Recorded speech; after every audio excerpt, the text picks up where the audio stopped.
नमस्कार दोस्तों, मैं एस कुमार शास्त्री एस कुमार ज्योतिष में आप सबका स्वागत करता हूं। आज हम जानेंगे कुंडली के अनुसार, महिलाओं की कुंडली के अनुसार महिला वह नौकरी करेगी, व्यवसाय करेगी या उच्च अधिकारी या सरकारी नौकरी करेगी। तो आज हम कुंडली के अनुसार, महिलाओं की कुंडली के अनुसार इस विषय पर विचार करेंगे कि कौन सा ग्रह या कौन से भाव का स्वामी कहां बैठा हो तो वो नौकरी करेंगी या व्यवसाय करेंगी या उच्चाधिकारी होंगी, यानी गजेटेड अधिकारी होंगी। तो आइए जानते हैं महिलाओं की कुंडली के अनुसार यदि 12वें भाव का स्वामी, यानी कि कुंडली के 12वें भाव का स्वामी यदि प्रथम भाव में, द्वितीय भाव में, चतुर्थ भाव में, पंचम भाव में या नवम या दसम भाव में बैठा हो तो ऐसी महिलाएं प्रायः नौकरी करती हैं, क्योंकि 12वें भाव का स्वामी जब इन भावों में बैठता है तो उनके लिए बिजनेस करना बहुत ही मुश्किल होता है। उनको सफलता हमेशा नौकरी में ही मिलती है। तो ऐसी महिलाएं प्रायः नौकरी ही करती हैं। इनके लिए बिजनेस संभव ही नहीं होता है और सरकारी नौकरी लगना भी मुश्किल होता है। और अगर ऐसी महिलाएं नौकरी में सफल होती, प्राइवेट नौकरी में बहुत ही सफल होती हैं। और इसी प्रकार यदि किसी महिला की कुंडली में भाग्य स्थान में लाभेश बैठा हो, यानी कि नवम भाव में 11वें भाव का स्वामी बैठा हो, तो ऐसी महिलाएं नौकरी तो करती हैं मगर बहुत ही शानदार नौकरी करती हैं। इनका भाग्य हमेशा उनकी नौकरी में सहयोग करता है, यानी कि उनको मेहनत से अधिक भाग्य के द्वारा ज्यादा लाभ मिलता है। तो ऐसी महिलाएं उत्तम नौकरी करने वाली होती हैं।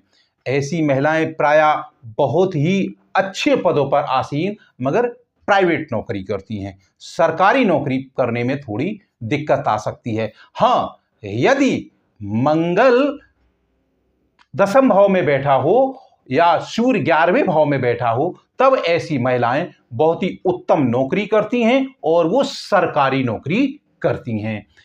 और यदि किसी महिला की कुंडली में दसम भाव में गुरु और चंद्रमा एक साथ बैठे हो और या फिर दसम भाव पर गुरु और चंद्रमा एक साथ बैठे हों और दसम भाव पर दृष्टि डाल रहे हों, तो ऐसी महिला गजेटेड अधिकारी यानी कि उच्च अधिकारी बनती है। वो ऐसी महिला मतलब बहुत ही तो पदोन्नति करती है। वह मान लेते हैं कि सरकारी नौकरी में किसी नीचे पद पर आसीन हुई तो वह गजेटेड अधिकारी अवश्य बनती है। यह योग महिलाओं की कुंडली में गजेटेड अधिकारी बनाने का बहुत ही शानदार योग होता है, यानी कि उच्च अधिकारी बनाने का बहुत ही शानदार योग होता है। तो ऐसी महिलाएं जिनकी कुंडली में दसम भाव में चंद्रमा गुरु शुभ होकर बैठे हों या चतुर्थ भाव में चंद्रमा और गुरु शुभ होकर बैठे हों और वो दसम भाव को देख रहे हों, तो ऐसी महिला बहुत ही उच्च अधिकारी बनती है। और ऐसी महिला पदोन्नति के साथ साथ सम्मान भी बहुत पाने वाली होती है। तो ऐसी महिलाएं हमेशा उच्च अधिकारी होती हैं। और इसी प्रकार यदि किसी महिला की कुंडली में चंद्रमा शुभ हो, शुभ भाव में बैठा हो, यानी कि केंद्र या त्रिकोण में बैठा हो और उससे केंद्रस्थ गुरु, शुक्र और बुध बैठे हों, तो ऐसी महिला स्वतंत्र व्यवसाय करने वाली होती है। ऐसी महिला जो भी व्यवसाय करती है वह बहुत ही उन्नति करती है।